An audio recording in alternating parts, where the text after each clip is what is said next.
మొన్నటి దినం కదిరి ఎమ్మెల్యే కందిగుంట వెంకటప్రసాద్ గారు మన నాయకులు మాజీ ముఖ్యమంత్రి జగన్మోహన్ రెడ్డి గారిని ఉద్దేశించి పదే పదే ఆయన కదిరి నుంచి గుడ్డలు తీసుకుపోయినారు, ఏదో బాబాయిని ఏదో హత్య చేసినారని పదే పదే ఎక్కడ దొరికితే ఇక్కడ మాట్లాడడం చాలా విడ్డూరంగా ఉంది. ఇలా మాట్లాడితే ఆయనకి ఏదో మంత్రి పదవి ఇస్తారు పీచ్ అనేది ఆయన ఆలోచించుతున్నారు. కానీ ఇది ఒక భ్రమ మాత్రమే. ఆయన ఊహల్లో ఉన్నాడు.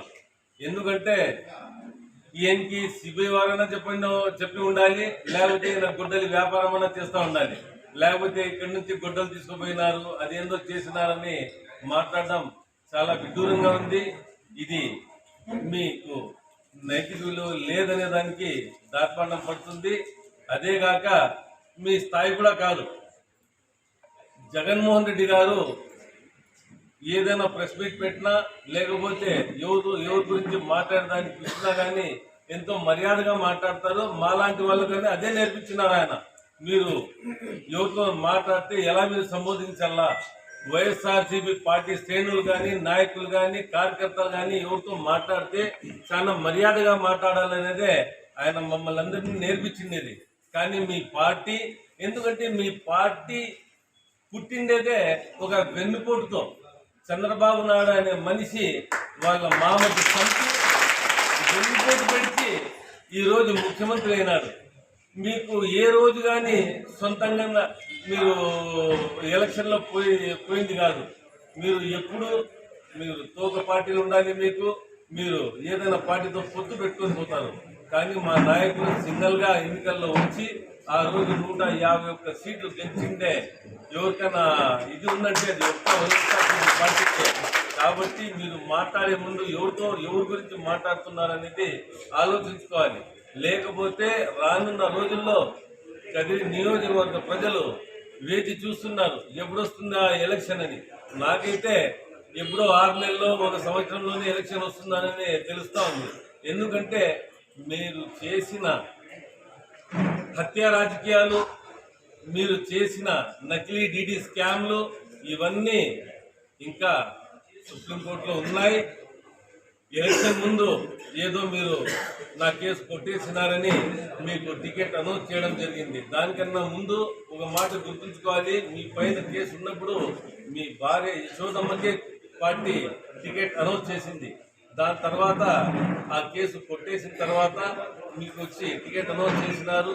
మీరు ఎలక్షన్లో కంటెస్ట్ చేసినారు. ఈ ఎలక్షన్ తర్వాత మళ్ళీ సిబిఐ వారు సుప్రీంకోర్టుకు ఆశ్రయించడం, సుప్రీంకోర్టులో 2 వాయిదాలుగానే జరిగినాయి. అదో ఇదే డీటెయిల్స్ కావాల్సింటే మీరు చూసుకోవచ్చు. ఇది వచ్చి సుప్రీంకోర్టులో మీ పైన సిబిఐ కేసు మళ్ళీ ఓపెన్ చేయడం, మళ్ళీ 2 వాయిదాలు వేయడం. రానున్న జనవరి 19వ తేదీ మళ్ళీ హియరింగ్ ఉంది. అంటే మీరు ఏదో నేను చాలా క్లీన్ చిట్, నేను చాలా క్లీన్గా ఉన్నాను, ప్రతి ఒక్కరు దొంగ లేకపోతే హత్య రాజకీయాలు పాల్పడుతున్నారని చెప్తున్నారే, అది మీరు మానుకోండి. మీరు మొదటగా మీరే హత్య రాజకీయాలకు పాల్పడే మనిషి. నకిలీ డీడీ స్కాము దీనిల గురించి బాగా తెలిసిన వాళ్ళు ఎవరన్నా ఉన్నారంటే ఈ కదిరి నియోజకవర్గ ప్రజలకు తెలుసు. మాకింత తెలుసో ఈ కదిరి నియోజకవర్గ ప్రజలకు, దానికి ఇంకా 10 మీ రాష్ట్ర నాయకులకు తెలుసు. ఇంకా ఎవరన్నా తెలుసుకోవాలనుకుంటే మాజీ మంత్రి మొహమ్మద్ షాకీర్ గారు ఇంకా ఉన్నారు కదిరిలోనే, పోయి మీరు అడగండి. ఆయన పూస గుచ్చినట్లు ప్రతి చిన్న విషయం ఎక్కడి నుంచి స్టార్ట్ అయింది, మీ రాజకీయ భవిష్యత్ ఎక్కడి నుంచి స్టార్ట్ అయింది, దాంట్లో మీరు ఏమేమి చేసినారనేది ఆయన చాలా క్లుప్తంగా చెప్తారు. కాబట్టి మీరు పదే పదే ఇది గొడ్డలి, ఇంకోటి కొలాలు, ఇంకోటి అని చెప్తున్నారే, అది మీరు మానుకుంటే మంచిది. లేకపోతే మీ గురించి ప్రతి ఒక్కటి చెప్పాల్సి వస్తుంది. అది చెప్పకుండా ఉండాలంటే ఏదో మిమ్మల్ని వదిలేయాలి, ఈ నియోజకవర్గ ప్రజలు ఇంకా కొన్నేళ్ళు బాగా ఉండాలనుకుంటే కన్నా మీరు ఇవన్నీ మానుకుంటే మంచిదని నేను మీకు హితో పలుకుతున్నాను. లేకపోతే ఈ కదిరి నియోజకవర్గ ప్రజలు త్వరలోనే బుద్ధి చెప్పే కాలం వస్తుంది. అది municipal elections, local body election నుంచి స్టార్ట్ అవుతాయి. టీడీపీకి కానీ మీకు కానీ తెలియజేస్తున్నాను.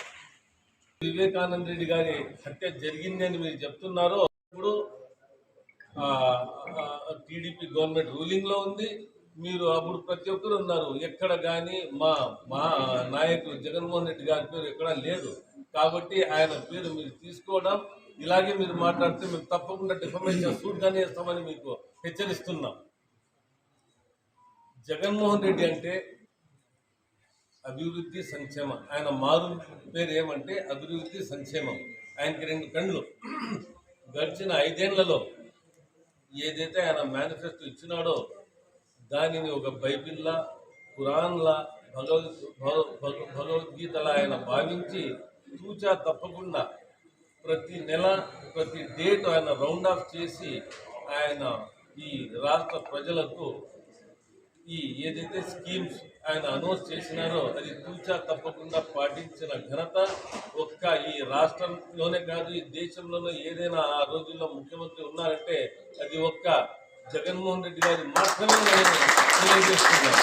కాబట్టి ఆయన ట్రాక్ రికార్డు గురించి, ఆయన మంచితనం గురించి మీరు కాదు, ఈ రాష్ట్రం ప్రజలు చెప్పాలా. ఈ రాష్ట్ర ప్రజలు ముందు 151 సీట్లు ఇచ్చి ఆయన్ని ముఖ్యమంత్రి చేసుకున్నారు. రెండవసారి మీరు మీ 3 పార్టీలు కలిసి ఈవీఎంల సహాయంతో ఏదైతే మీరు ఈరోజు అనుకుంటున్నారో, ఏదో మాకు ప్రజలు ఓట్లు వేసేసినారు, మేము గెలిచేసినాం, మేము వచ్చేసినాం, మేము అంబేద్కర్ రాజ్యాంగంని తప్పించి రెడ్ బుక్ రాజ్యాంగం మేము అమలు చేస్తామని మీరు చాలా తప్పుదో చాలా వేరే మైండ్ సెట్లో ఉన్నారు. ఈ రాష్ట్ర ప్రజలు ఎన్నుకునేదే జగన్మోహన్ రెడ్డి గారిని. ఆ దురదృష్టం ఏమంటే ఆ ఈవీఎంలో ఏ బటన్ అదిగినా కానీ అది పోయి వేరే పార్టీకి ఓటు పడి మీరు ఈరోజు ఎమ్మెల్యే అయినారు. మరి ఈ రాష్ట్రంలో కూడా కూటమి ప్రభుత్వం వచ్చింది. 40% మాకు కనబడుతూ ఉంది. ఈరోజు మేము పల్లెల్లో పోతే, మేము ఎక్కడైనా పోతే కన్నా మేము మీకే బాబు ఓటు వేసింది అంటున్నారు. ఏడిపోయిన ఓట్లు. దానికి ఇంకొక ఎగ్జాంపుల్ చెప్తాను. ఏదైతే ఈరోజు మెడికల్ కాలేజీల ప్రైవేటీకరణ అని చెప్తున్నాం మేము, దాని గురించి 1,000,000 సంతకాల సేకరణలో భాగంగా దాదాపు 68,000 కోటి సంతకాల సేకరణలో భాగం కదిరి నియోజకంలో ఒక్కటే 60,000. అంటే మీరు తెలుసుకోవచ్చు, మేము ఒకరి దగ్గరికి పోలేదు, ఒకరికి మీరు సిగ్నేచర్ చేయండి లేకపోతే మీరు చెప్పండి అని అడగలేదు. ప్రజలు స్వచ్ఛందంగా వచ్చి మేము ఎక్కడైతే మేము షామియానాలు వేసి ఈ 1,000,000 సంతకాల సేకరణ స్టార్ట్ చేసినామో దాంట్లో వాళ్ళే స్వచ్ఛందంగా వస్తున్నారు, అడుగుతున్నారు ఏం బాబు అని. మెడికల్ కాలేజీలు అంటే వాళ్ళే చెప్తున్నారు, మా పిల్లల భవిష్యత్తు ఇది, చంద్రబాబు నాయుడు భవిష్యత్తును, మా పిల్లల భవిష్యత్తును అంధకారంలోకి ఇది చేస్తున్నారు. కాబట్టి మేము తప్పకుండా మేము జగన్మోహన్ రెడ్డి గారిని సపోర్ట్ చేస్తాం, ఆయన వస్తేనే మళ్ళీ సంక్షేమం మేమంతా బాగుపడతామని ప్రతి ఒక్కరూ ఈ రోజు ముందుకు వచ్చి చెప్తున్నారంటే ఈ కూటమి ప్రభుత్వం గడిచిన 18 నెలల్లో ఎంత విపరీతంగా మీరు ఫెయిలియర్ అయినారనేది దీనికి నిదర్శనం. మీకందరికీ తెలుసు, చంద్రబాబు నాయుడు ఏ హామీలు ఇచ్చి ఈ ఎలక్షన్లు గెలిచి లేకపోతే ఈవీఎంల సాయంతో వచ్చినారో కానీ ఆయన వచ్చిన తర్వాత ఆ పిల్లల భవిష్యత్తు లేదు, పెద్దోళ్లకు ఏంది రావడం లేదు. ఎలాంటి సంక్షేమం ఏదైతే ఎలక్షన్లలో మీరు వాగ్దానాలు చేసినారో దాంట్లో 10% కూడా మీరు అమలు చేసింది లేదు. మీరేందో సూపర్ 6 సూపర్ హిట్ అంటున్నారు. సూపర్ 6 అని మీరే అనుకుంటున్నారు, సూపర్ హిట్ అని మీరే అనుకుంటున్నారు. కానీ ప్రజలు సూపర్ ఫ్లాప్ 6 ఇది, బయట పోలేదు, గ్రౌండ్ లోపలే బాల్ పడింది, ఇది 6 కాదని అంటున్నారు. అంటే మీరంతటికి మీరే తప్పట్టు కొట్టుకుంటున్నారు, మీరంతటికి మీరే ప్రజల్లో పోయి సూపర్ 6 సూపర్ హిట్ అని అనుకుంటున్నారు.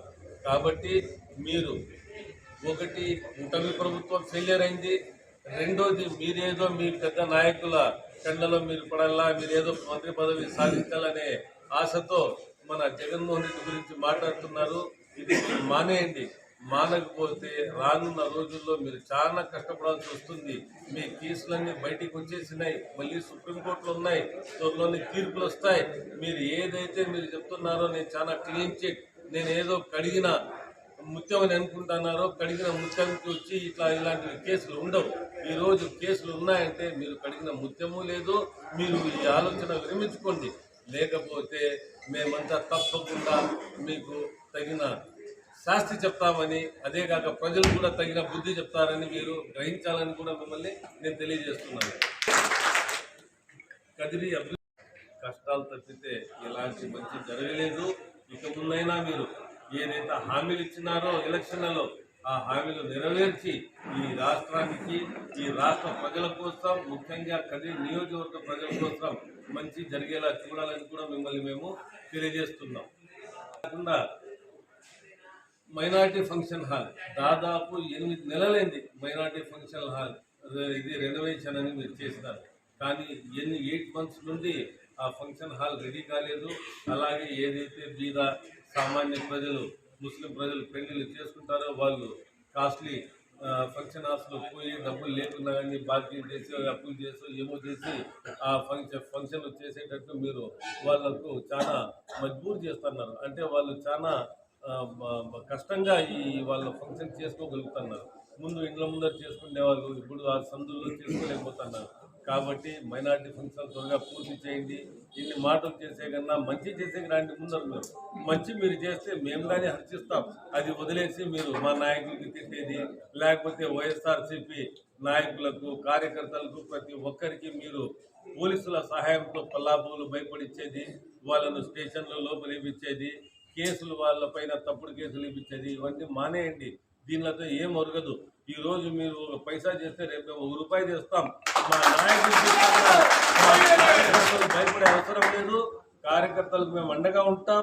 ఎలాంటి మీరు అధైర్యపడే అవసరం లేదు. త్వరలోనే లోకల్ బాడీ ఎలక్షన్స్ వస్తున్నాయి. లోకల్ బాడీ ఎలక్షన్స్ లో మీరు ఎంత ధైర్యంగా ఉండండి. మేము తప్పకుండా లోకల్ బాడీ ఎలక్షన్స్ లో వైఎస్ఆర్సీపీ మేము గెలుచుకుంటాం. అన్ని సీట్లు మేము జగన్మోహన్ రెడ్డి గారికి గిఫ్ట్ గా కూడా ఇస్తామని కూడా మేము ఈ సందర్భంగా తెలియజేస్తున్నాం. మీరు ఇలాంటి మాటలు ఆపి మీ నేర చరిత్రను కప్పిపుచ్చుకునేందుకు వేరే వాళ్ళ గురించి మాట్లాడేంత అవసరం లేదు. మీ నేర చరిత్ర ఏమనేది కదిరిలో చిన్న పిల్లల దగ్గర నుంచి ముసలాయన వరకు తెలుసు. 20 సంవత్సరాల నుంచి మీరు రాజకీయం చేస్తున్నారు. ఈ ఐదు సార్లు మీరు ఎమ్మెల్యేగా నిలబడినారు. దాంట్లో ఒకసారి మీ నేర చరిత్ర తెలిసి మీకు టికెటే వేయలేదు. మళ్ళీ 4 సార్లు ఇచ్చినారంటే ఇప్పుడు మీరు చెప్తారు 4 సార్లు ఇచ్చినారు కదా అని. టీడీపీలో ఎవరున్నారని ఇచ్చేకి మీరు ఒకరే ఉండేది. అబద్ధం చెప్పినా, నిజం చెప్పినా, నేరం చేసినా, మంచి చేసినా మీరు తప్పితే ఆ పార్టీకి గతి లేదనే మీకు ఇచ్చినారు. దాంట్లో మీరు ఒకసారి మీ సొంత ఆ పార్టీలో అప్పుడు చాన్బాషా అనే వ్యక్తి కౌన్సిలర్గా ఉండేవాడు.